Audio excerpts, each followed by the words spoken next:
Hello and welcome, everyone. How wonderful to have you here with us today on the Being Healthy live stream. Today, we were going to be introducing you to a new co host. And Sabina is back from her trip. And I don't know if she'll be telling us something about that today because we're dealing with clutter, and clutter is everywhere. And I noticed, and can both my co hosts mute themselves, please? So we mute ourselves and then we unmute when we're speaking. So if you missed the other episodes on Clutter, you can always find them on our YouTube page. And if you look in the comments, you'll see where that is. So, Sabina, how was your trip? And did you find that you created clutter in the car? You drove the car, didn't you? You went there by car to Florida?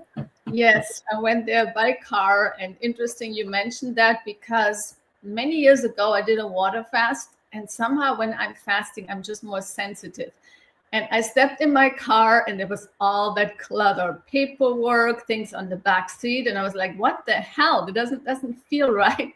So I started to clean up my car. And then I went home and I opened my fridge and there were old apples and they've been there for months and other stuff that I'm not even using anymore. And I started to clean up the fridge and I looked at my desk and there was all the paperwork. So I really became aware. I was hypersensitive of my environment, because at the end, everything is about energy. When there's clutter, the energy cannot flow, and we actually don't feel so good. But often we are so used to it becomes normal that we have all that stuff around us. But especially I notice when I fast, I'm just more aware of everything, and I'm much more sensitive to energies, and especially energies that feel off. So that's when really opened up, my eyes, like clutter is a big thing.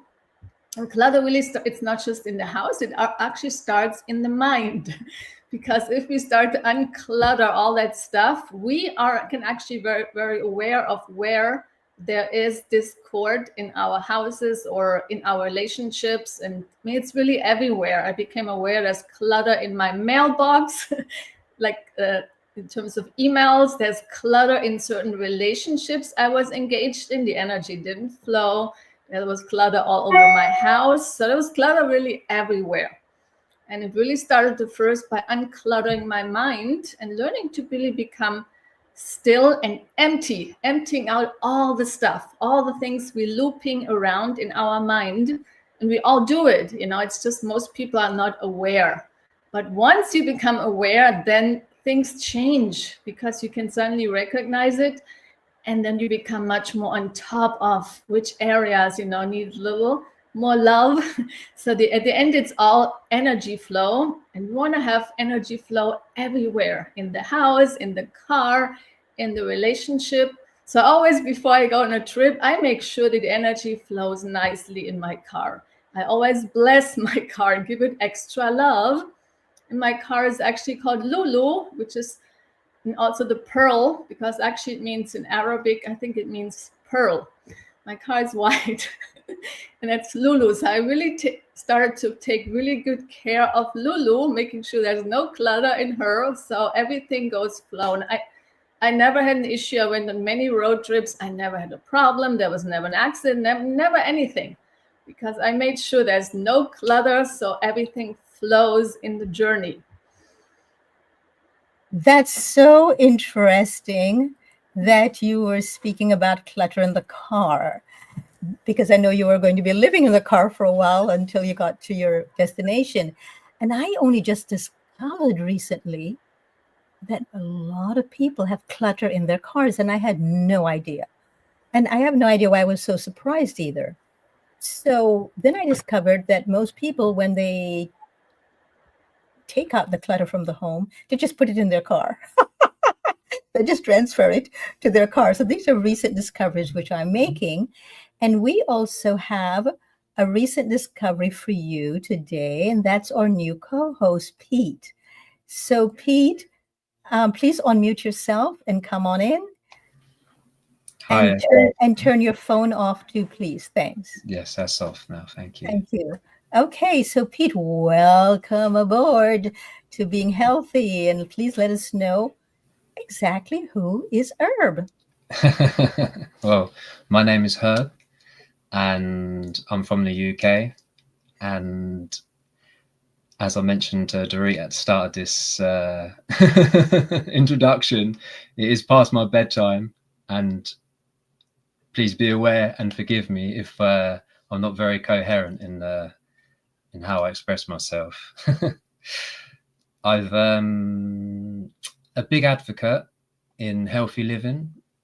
I've been a raw vegan fruitarian for 7 years now, which is eliminating cooked food and having an emphasis on raw living food. And that has transformed my life. It's opened my eyes and my heart to many things and led me on this path of self discovery and meditation, and made me more open and realize, talking about this topic now, it's a beautiful topic, clutter, how much clutter I had within myself that I've held on to all my life, how much clutter I had in my head, my mind. And it's so refreshing to hear what Sabina mentioned, what she touched on, that it all starts in with the mind. And this is what I discovered, and I still find myself being in scenarios where I'm surrounded by clutter, when I'm run down and tired, and I have to really be mindful and align myself and bring awareness to what I'm doing, be present, because it's very easy for us to slip in an unconscious state and fall back into old habits and patterns that are ingrained in us without even realizing, and we get caught in this vicious cycle, this loop. An example being, when I'm tired, I'm notorious for my friend called me a serial plonker. I put things down and don't put them away immediately, and I catch myself sometimes that I go to put it down, and since he's mentioned this, I've been aware that why don't I just put this away where it's meant to be? So yeah, I'm becoming more aware of that. An example of clutter for me today, I've been at work all day doing various jobs, and in the vehicle that I drive is used for many things. So in the car at the moment, I have like dust sheets, ladders, paintbrushes. Earlier I had some fruit peelings in there as well that I ate in the rush, which it's not good for us. But that's the only time I had, and I didn't have a place to dispose of it because I like to compost it, so I just left it on the dashboard. And anyone walking past would say, "Oh goodness, like that's a messy vehicle." So yeah, it's a great topic. It's a great discussion, and yeah, there's a lot I can share and learn from hearing from you. Yes, clutter indeed does begin in the mind, and that's what we're focusing on today, about clutter of the mind. And why is that? Because if you look down below, I've put a quote here: a cluttered room is a cluttered mind. Reminds us that our environment affects our mental state. So if you have clutter in your home, there is no way you can make decisions, or you can adjust your feelings to realities of real life and not be in a delusional state, because with clutter, your mind will become so cluttered that you will see things from a cluttered perspective. So it's not something that is just physical to say, oh, but I put all the clutter in this room. I had a client who was to put all her clutter in one room. And then she called that, that's the first time I heard the word junk room. That was her junk room. And I asked her, why do you have a junk room?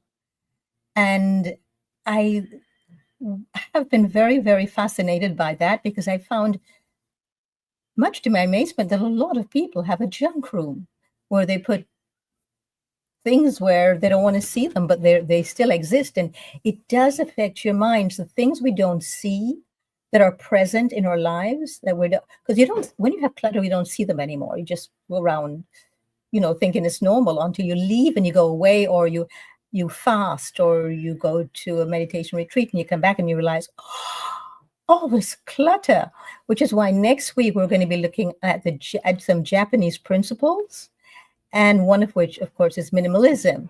Very important.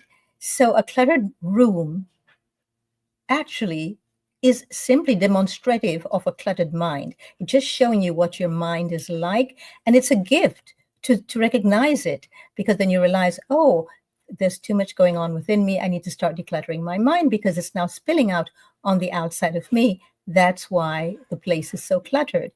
And so when we look at these things, and when we let go of what no longer serves us, we then begin to create space for something that's a much higher level of vibration, and a level that we really wish to, when we do live it, we wish to live with ease and grace. But when we have clutter around us, there's just no way we can live in harmony with ourselves or with each other or with anything else that's in our lives. We begin to reject experiences of our lives because the mind is so cluttered, it cannot take in anything else. And so we reject experiences that we might not like at the moment, but just because the exhaustion that comes from clutter, the utter feeling of being drained, that without realizing it's the clutter that creates it. So clutter in the mind becomes visible on the outside. So a cluttered room is a cluttered mind. And this all reminds us that we need to, first of all, begin to redefine who we are. And I think everyone in life ought to have a mission statement for their lives. And we'll be talking about this in another time, but your mission statement is something, a mission statement is something which guides organizations and companies and in the business world. So we ought to look at our lives as a business. So, for example, we can look at our lives as a business and become the CEO of our lives. And in becoming the CEO of our lives, we need to start creating mission statements for ourselves. When we have mission statement for ourselves, we begin to hold ourselves at a higher standard than when we do not actively participate in our lives this way. So my own personal life, I see as my business. What's interesting, everyone, is that when I see my life as a business, I don't put my thoughts nor my head into other people's business, because I am so swamped with just creating my own life and my own motto for my own life that I don't realize that other people are not doing so. And so there's no room to criticize anyone else. If you find yourself being critical of people, your mind has become cluttered. And the way to declutter it is to take back the power of your mind by, one of the many things I teach my clients is just one of many, is to then get a mission statement for yourself and live it. And also what we're going to be doing next week when we look at some of the very strong, very wrapped Japanese principles. In the meantime, just think about this. Clutter is not just the stuff on your floor. It's anything that stands between you and the life you want to be living. So for example, Herb, you used to be very ill and you decluttered your life with your nutritional diet. Can you tell us about that, please? Absolutely. Before I fell ill, like the way I lived was kind of embarrassing, really, to say when I reflect back on it. It was so unhealthy, and you think all the clutter that comes with the food, all the packaging and things like that. And when I made the connection with diet and health, and for an example, eating lots of fruit, like how simple it was to not only feel clean on the inside and in my mind, but that there's really no waste. All produce would go back to the earth or on the compost, being in alignment with nature. So yeah, I recall that time feeling this weight had lifted, feeling liberated, and yeah, when you're in that kind of that messy place, you kind of, like I mentioned before, you create a vicious circle for yourself. You know, if you don't keep on top of it, and if you make that effort to clear your surroundings, like Sabina touched on, your energy is gonna feel so much better, and it really does go a long way. Yeah. So, what I'm going to do now, I'm going to actually read something which I adapted from someone else. There's a lady called Tammy Hay. She is with 1 million vegan grandmothers at climatehealers.org. And she wrote something about waste, which I wanted to adapt and change for clutter. And I asked her permission, which she did give me. So we're going to have a look at that right now. And I'm going to read this to you because I think this is really important. And it's called Clutter: How to Dispense with This Obsession. So, what is a human being to do in a world that glorifies clutter? We come back. We come back to the garden of our lives, one creative action at a time. We stop wasting our words. We stop wasting our silence. We pause. We prune. We listen. We ask not what we can get, but what we can give, not what we can consume, but what we can grow. So, in my own personal quiet time, I ask, how can I release clutter? Clutter of words that harm, clutter of thoughts that drain, clutter of time spent out of alignment, clutter of energy chasing what does not matter, clutter of resources that are not mine to hoard. I begin where I am. I clean up my own mess. And in doing so, I hold the door open for possibilities, not just for myself, but for all of us, because it always begins with one step, one day, one breath at a time, one decision at a time. By doing so, I create a fresh start for myself and for all others who henceforth enter into my energy field. So, my new motto, the new mission statement from my own life is clutter not, want not, because I see an actual correlation between clutter and me wanting more things. It's amazing. One would think it would be the opposite, but it isn't. So, my new motto, my new mission statement for my life is clutter not, want not. And in that timeless return to simplicity, we find something the world cannot clutter: an intentional living being fully alive, unfettered, unchained by things, and in harmony with the universe.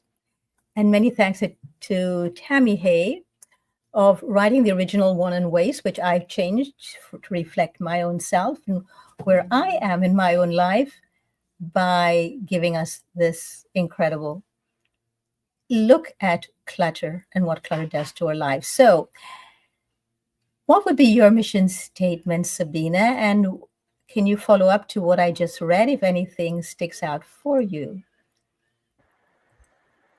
So my mission statement, well, it definitely has to do with simplicity and to live fully and to love deeply and to move wildly.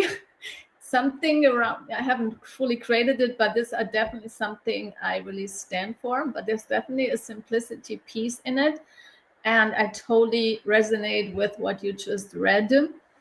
And many years ago, I was actually in a situation where I had to move. I was going through a breakup, I had to move from a big house with a lot of storage to a tiny little house with no storage. And I had to realize I have to let go of stuff. And it was very hard.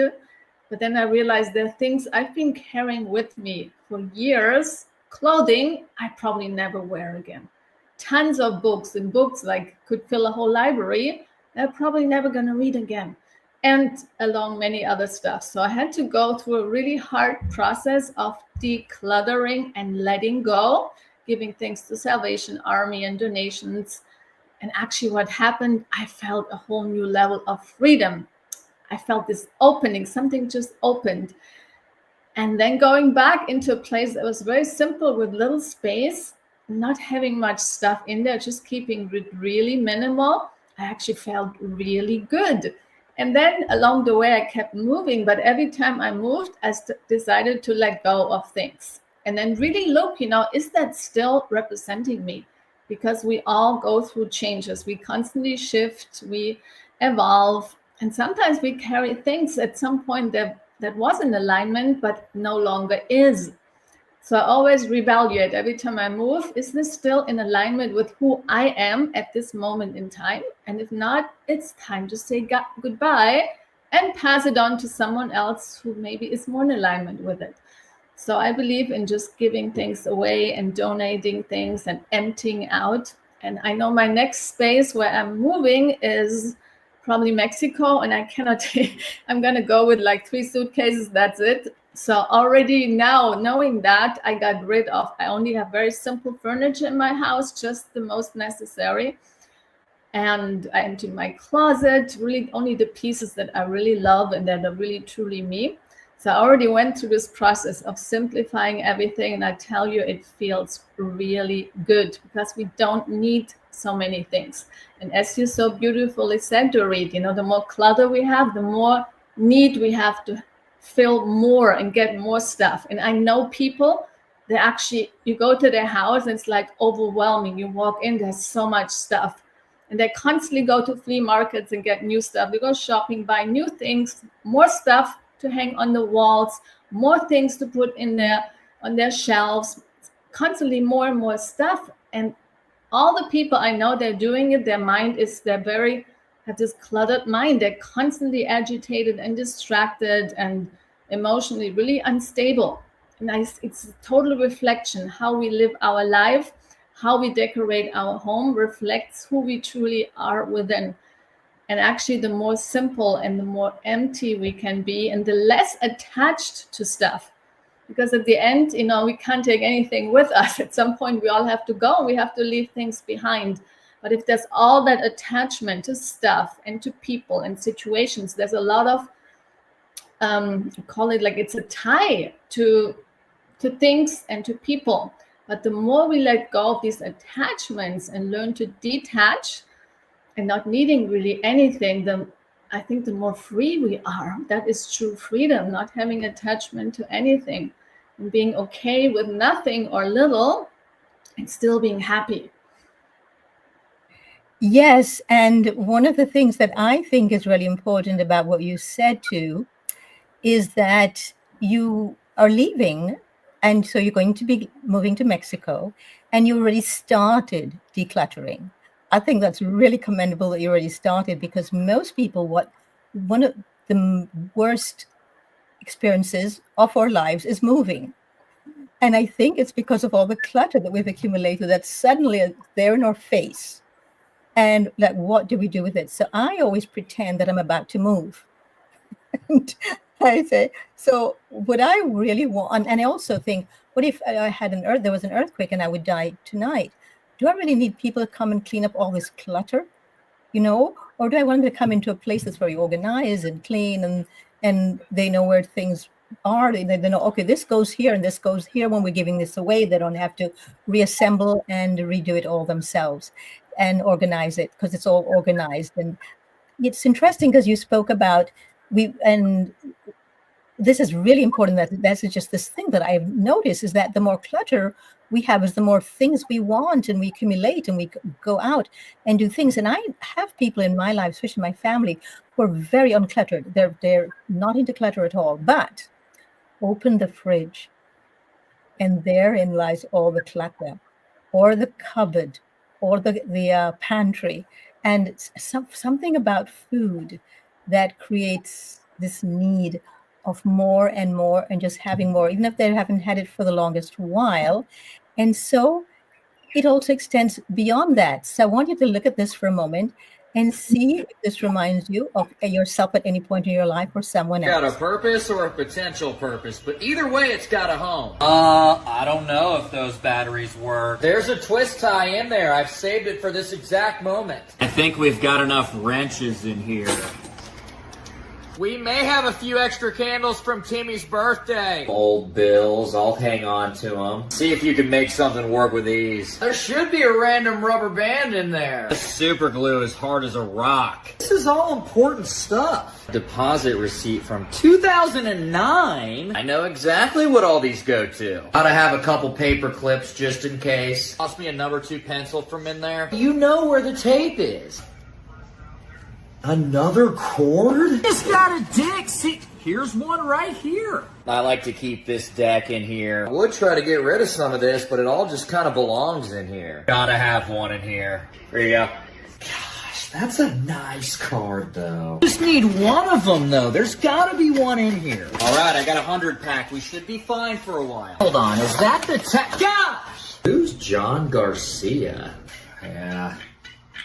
More nail clippers. This was in the junk drawer in Tennessee. There it is. I've been looking for this master lock. Hey, all right. More stickers. These are badass. There's some good stuff in here. You gotta check in the other junk drawer. Where else are you supposed to put this stuff, though? If it's in here, it's either... So, Herb, do you have a junk drawer? Oh my goodness. I don't have one personally, but where I'm living, there are quite a few junk drawers, shall we say. And it can drive me mental because I am partly responsible for that. I could revamp it, which I have, I've organized a drawer, but other people come along and clutter it, shall we say, add their own stuff to it. So yeah, there's quite a few here, and I have a drawer myself in my room and it's so beautiful how Sabrina expressed herself. For so much she said, I can relate to in letting go and having attachments. So I have this drawer of like silly little things like receipts or train tickets that was something quite memorable for me, that meant a lot for me in that day. Something magnificent or tremendous happened, and it brings a nice feeling when I stumble across it. But really, I don't need that. I don't really need it. All that's needed is being present and having that clear space. That's what truly matters. Yes, having that clear space and being fully present is, that's very, very correct. And so, but we seem to have created a culture where saving things is much more important than living in the moment. Foam insert. You know I have every type of bag and box imaginable, but I've got accessories too. Tissue paper, I've got an assortment. You need some ribbon, I've got a bunch of ribbon. I've got foam and packing peanuts. Which one do you prefer? Put it inside this little bag and put it inside the gift bag, but I need this bag back.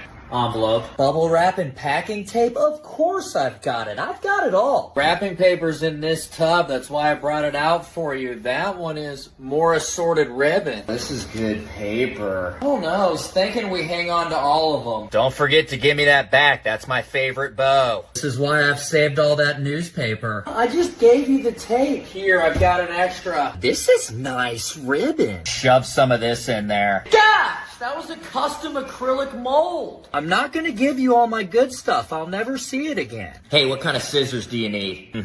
I do have yarn and random string. Everything's right over here. I just did 3 of them. This is good stuff and expensive. I'm not tossing it. Hold on, I've got another tote. Yeah, I've got a bunch of labels. Take a Sharpie too. Jars? Yeah, I've got plenty of them, but that's a whole other conversation. That's a... Yes, we're going to look at jars next. And one of the things that I have noticed too is that people with garages have a lot of clutter. For something, there's something about having a garage. What was that, Herb? You don't want to see the garage that I'm sharing. It's not my garage, but it belongs to the place I'm living at. You don't want to see it. People making most of the space. When you have an empty space, people that we know, they want to make use of it and fill that space. Oh, they have a clear garage, let's put in our wardrobe or our bed, and they never come to collect it. It's all forgotten about, and it's left upon us to deal with and get rid of. But yeah, it's crazy. Yeah, I've had a few people who have moved away and left things with me saying, I will send for it, or I will ask you to post it to me, or when I come back, I will get it. Never still in my closet waiting for them to get. So what I did recently is I started sending out emails to each person and just saying, well, I've had it for more than a year or two now, so I'm going to say goodbye to it unless you do something. I just realized that I could not allow the clutter based on the fact that I felt terrible letting go of something that they left with me to keep for them. However, I am in a different place now and I have no problems with it anymore. And it's about growth. If we grow beyond it and we begin to realize that our lives are really temporary and detachment is what is needed on a daily basis. So, Sabina, I did ask you about your own mission statement. So, Herb, what about your mission statement? What would you like it to be?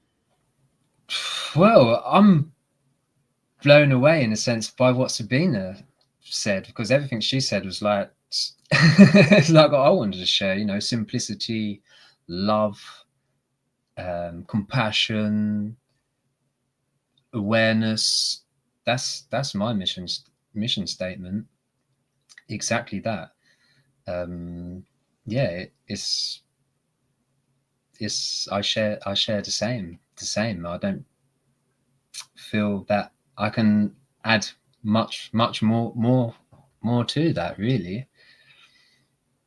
So I'm going to look at the one now about collecting jars because this is a big issue. Put it in here. I've already started a jar. Of course I'm keeping this. Look at that, huh? We needed these. Some of this is from when I was trying to ferment peppers. Oh, not much. Just auctioning for an antique jar from a warship in the 1820s. Vintage jars. Hang on to that sauce jar. That's a good drinking glass. Oh, yeah. I can use it as a vase. Hang on to it. Nice jar. Whoa, save that Pellegrino bottle. Brought home that growler from my trip to Germany. That thing is badass. I've got an endless supply of mason jars. What size? Perfect. I keep some spare change in there. Oh, I love these jars. I like this jar a lot. Gosh, is that grass? Few of these have been in our family for generations. See, now I can propagate this. So this is really important to know that this seems acceptable. It's become acceptable to hoard. And it's even funny when we see people hoarding, when they recognize it themselves, but they always find a way to explain why and explain it away. So, Sabina, have you found yourself in any situation explaining away things to yourself that you knew on some level did not serve you? You need to unmute, please. Thank you. Yes, absolutely. Many times I explain to myself and talk to myself why I should be keeping that, because you never know. But at some point it was really becoming aware it's just too much, especially when I had to move. There was just no point to keep all that stuff. So it was actually a good thing that I had to move from a big house to a small house. There was a blessing into it in that. And then once I got the taste of what it feels like to let go of stuff, then, it's actually easier to say, do I really need that? In case I need it, I can always buy it again, but why should I keep it for the case? So I tend to live really minimal now, and I only have one junk box left. I had a whole basement of junk, and I had a whole garage that was actually for 2 cars, and one area for the second car was just junk. And I have to move out. I actually had to hire someone and pay someone to remove that. And that was such a lesson that I could have, just gotten rid of over the time. But now it really bit me in the ass. So that was a huge learning lesson, not to hoard things. And the less, the less you own, the freer you are. That's what I always feel. And at the end, it's all about energy. For me, it's about, I want the energy to flow in my house, in my car, in my mind. And whenever something is not flowing, there's usually something to be looked at. And I know I really become aware of these little things, seeing some stuff on the floor or looking at somewhere, and suddenly something doesn't feel right. So I'm really attuned to more and more to energy. When something doesn't feel right, that's the time to. And sometimes I even, at late night, I want to go to bed. I suddenly see something that really energy is not flowing on my desk. I start to clean up late night because I can't go to bed like this. So I just became more over the years, more and more aware. But I used to live in a lot of clutter. At some point, it really didn't matter to me. But now I just value the energy flow, and I value when you walk into a room and actually feels good. Coming home and you feel this welcoming, open feeling. And sometimes you go to people's house, you walk in, it's like, wow, you can't hardly breathe because there's so much stuff. And in general, I try actually not to spend actually so much time. When I go to someone's house and they live in such clutter, I actually don't even want to be around them, because it already shows a lot about them, what matters to them and who they are. And I was actually married to a man who really loves clutter. And that was a huge learning lesson. And I should have listened, because first time I came to his house, the energy didn't feel right. But I still, even my intuition told me it doesn't feel good here. Even I still dated him. I still had a child with him. I still married him. And later on, I realized I should have listened to that very first intuition just walking into his apartment. I got the message there, but I didn't listen. And it took me like 3 years to get the message. And now I'm not going to wait 3 years, guaranteed. Yes. And what I find too is that you just use the word value. And I find that we only create clutter when we do not value ourselves. If we do not value ourselves, then we do not value anything around us or that has anything to do with us as well, whether it's our own energy or the outer manifestations of that energy, of all that clutter. So it's Katrina Mayer said, get rid of clutter and you may just find it was blocking the door you've been looking for. And I would like to even explanate also, Sabina, that the clutter that you got rid of was that with that gentleman, that was a clutter in your life, that he was clutter in your life. How do you feel about me saying that? Dorit, you're absolutely right. It became aware over the years. And once I actually divorced from him, I actually could breathe for the first time. I said, oh my God, I feel at ease. And there was this tension all the time. And he has a lot of, I don't want to say issue, but a lot of difficulties. And he's the father of my son. So every time my son goes to spend the time with him, my son comes back as a different person. He's agitated, distracted, and he's not the same child as I drop off. And it's by being in this cluttered environment, being with a person who has a very cluttered mind, who gets agitated and angry. It's very jittery and constantly on edge, like talking about cluttered in so many ways. And as the quote so said, I had to really take a good look at myself. Why even was I with such a person for 3 years? And it was really blocking me from my own evolution. And it was just, I was afraid actually to move on. And, but once I did, I was like, wow, why I can breathe. Why didn't I do this before? But, we all learn from the experience. And that's exactly the experience I needed to have. But I know this will never gonna happen again. If I meet someone, go in their apartment and it's like this clutter, it's like, that's it. It won't even, I'm actually not even attracting these kinds of people anymore, because I can tell right away just by meeting someone and tuning into someone's energy. And I feel this clutteredness, when we're cluttered in the mind, as you said, we usually live in a cluttered place as well. Yes, and because of that, as well, we end up actually attracting even more clutter in our lives in the form of people, places, things, circumstances, and experiences. We've got a lot of experiences that clutter our lives as well. So Marie Kondo, many of you know, the amazing Japanese lady who works at people to declutter. She said the best way to find out what we really need is to get rid of what we don't. And most people, unfortunately, use the word need.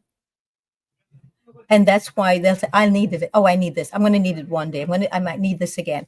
If we get rid of the languaging around clutter, I think it makes a huge difference, which is why when I work with people, with clients with clutter, the first thing I do is I work with them in relanguaging themselves, and that makes it so much easier. And so here we go, 8 ways that you can declutter your mind, because it all starts in the mind. And Herb, can you read this for me? Can you see this? Yes, I can read this for you. Yes, 8 ways to declutter your mind. 1, accept what is. 2, be kind to yourself. 3, release your guilt and fears. 4, let go of control. 5, visualize what's important. 6, focus on your energy. 7, allow yourself to be vulnerable. 8, find what doesn't serve or interest you and let it go. So would you like to speak about any one of these that might be of great assistance to you? And I'll put it back on the screen. Thank you very much. It's nice to see it. Well, the last words, let it go, is what Sabina touched on. You know, we have so many attachments to things. Like I found myself being attached to things. So I found myself in a similar scenario to Sabina, where I left home, left my family home because the relationship had broke down. I really didn't want to leave for all kinds of reasons. I didn't want to leave my son in an environment that I didn't feel at the time was best for him, that best served him. So there was a lot of attachment there, and I had a lot of stuff there.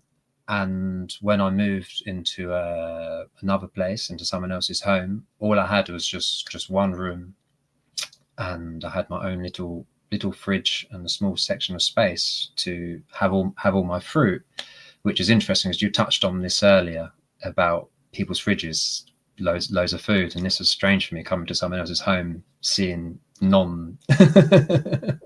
vegan or no fruit anywhere to be seen.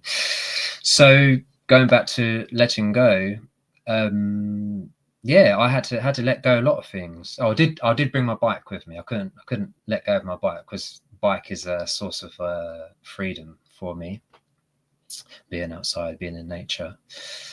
So yeah, I had a lot of attachments, and with my son's belongings, you know, my favorite toy of his that we played with, something that I had really fond memories with. There's an attachment there. A piece of clothing, you know, it's never going to fit again, but there's an attachment to that as well. It's I've lived both sides, on the extreme opposites. I've lived a pure life, super regimented, almost OCD like, and other people haven't liked it. It's been a problem for others. And I've lived the other side, when, like I mentioned, when my health fell apart, complete mess. I didn't have any care, no regard for myself or for anyone else. So I've lived both sides, and my mother and my father, they're the complete opposite. My mother, she was very clean, organized. She would throw things away, like you mentioned about if you held on to something for someone that they left with you, and if it's still there for 2 years, you're going to get rid of it. My mum was the same. She'd throw stuff away. So I learned from a young age not to leave things laying around. So I'd have to pick things up, especially if it's something that meant something to me at the time, or it was going to cause me some kind of distress or upset to lose it. I made sure I kept hold of it. But my father, the complete opposite. How them two were together got on, I really don't know. He lives in what I call an organized mess.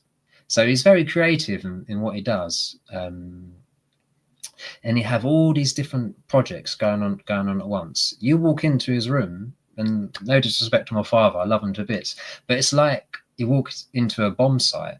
It's just mess everywhere, and it is like an instant headache. And when you've become when you've cleaned yourself out, you're more in tune with yourself, your senses, your surroundings, very sensitive to energy. It is like a suppression when you walk into a place like this. It's quite repressive, it's quite heavy, and you do feel it. And I'd have no idea where anything is, but he would know exactly where it is. If I asked for something or to show me one of his latest projects, something he'd be making, he'll go straight to it, under something, and like, it's there. How he knows it, I don't know. So yeah, there's that. I could add more if I can see the list again, if it's possible to see, or if you like to. Oh, there we go. Thank you. Yeah, letting go of control, focus on your energy. Yeah, be kind to yourself, like you both touched on. Got to be kind to ourselves, and being kind to ourselves is taking good care of ourselves, of our surroundings, which is why I'm a huge advocate of being outside in nature, because you go out into nature in a nice, clean, clear environment where everything's in harmony, it's beautiful. You got that kind of something to relate to. So you go back home, and with that insight, that experience, you can replicate that in your home. Create a clear space, put some nice air purifying plants in the corner to liven up the mood and the energy. That's what I've incorporated. I've got in lots of plants in my room, and I'm in the process of moving as well, moving again. So this is a great opportunity for me to really go through, like with a fine comb, in getting rid of everything. And I feel I'm going to notice so much rejuvenation within that. So yeah, it's going to be like a new fresh start and a wonderful opportunity to be kind to myself. Yes, absolutely. Thank you for that. So today we're speaking about how to declutter your mind. We will be speaking next week when we do the Japanese philosophy and way of living, to declutter your heart, to declutter your home, and let go of the heaviness that is weighing you down. Because I, in my own mission statement, also wrote that after seeing a film when I was, I don't know, in my teens, early teens, maybe, I saw a film from Sweden about living in a way that I never thought of before, and I was very influenced by it. And it was called A Lighter Way of Being. In fact, the film was The Lightness of Being, the lightness of being. And I thought it's just not the opposite of heavy, but I also thought it also means it radiates light. A lightness of being is finding your own light inside and having it radiate. When we clutter, we cover all that up. Clutter covers up everything that we need to know about ourselves, and we never can actually be ourselves because we don't even know who we are with all that clutter. So if you feel like too much is going on and that your experience is full of chaos, or that you're being pulled in different directions, that is often a sign for us to declutter. Very often so. Now, next week, you're going to be going away for about 3 weeks to Europe, Sabina. Can you tell us about that? And hopefully you won't be in movement all the ways, and you can tune in to the show and maybe give us some insights on your trip, because I found when we travel, we have a whole different version of ourselves, and it doesn't involve clutter. So anything? So next Thursday, I will be traveling to Germany, and I will not be here. I will be seeing my sister, also my dad, and a close friend. And then the following Thursday, I'm actually going from Switzerland driving down to Italy. So I will also not be there. On the third Thursday, I am in France, and maybe there's a chance I can join. It all depends what is going on. But I'm traveling to 4 countries in 3 weeks, and I'm very excited because it's been a long time. It's been 6 years since I have been back to Europe. So I'm seeing some old friends, family, and also having a chance to show my son Europe. He has only seen Germany, but never been anywhere else. So we're gonna take a little cultural trip for him to see all these countries, hear different languages. You can finally have real Italian pizza, which he's looking forward to. And yeah, so I'm very excited, and I will keep you posted if I manage to be there in 3 weeks. Well, I'm really glad for you, so happy for you, and so glad for you. We also want to thank Herb for coming on today. He's our new co-host. And you're going to be moving when, Herb? Imminently. I in the process of the house that I'm living in is being sold, so I haven't found anywhere to go yet. So yeah, that's an adventure that's awaiting for me. But yeah, the ball is in motion, so there's no excuse to make the start in decluttering. So because you will be doing this and your new co-host, we look forward to hearing about your own adventures in decluttering as you prepare for this move. And Sabina, I send you all of my love and protection, and may you truly release yourself while you're in Europe and bring back the European side of you as well, because there's things about being in Europe that is really uplifting, in my opinion. And you just spoke about taking your son to Italy to eat real pizza. I trust that you will come back rejuvenated with lots to tell about the new parts of yourself that you've discovered. Is there anything you would like to leave our audience with while you're away, Sabina? Tune into the podcast and open yourself to new experiences. I always see life not just simplicity, but being open to new things to enter. And there's nothing more, I would say, invigorating and enlightening than traveling, seeing different cultures, different places, and explore life and go on adventures. Wonderful. So welcome aboard, Herb. Great to have you here, and we look forward to seeing you each week, except maybe for when you're going to be moving, whenever that is. And thanks everyone for tuning in. Please know that next week we have a very special show when we look at Japanese philosophy, and then you can really get to the heart of clutter that way. It's going to change how you look at everything in your life. So thanks for coming, and bye.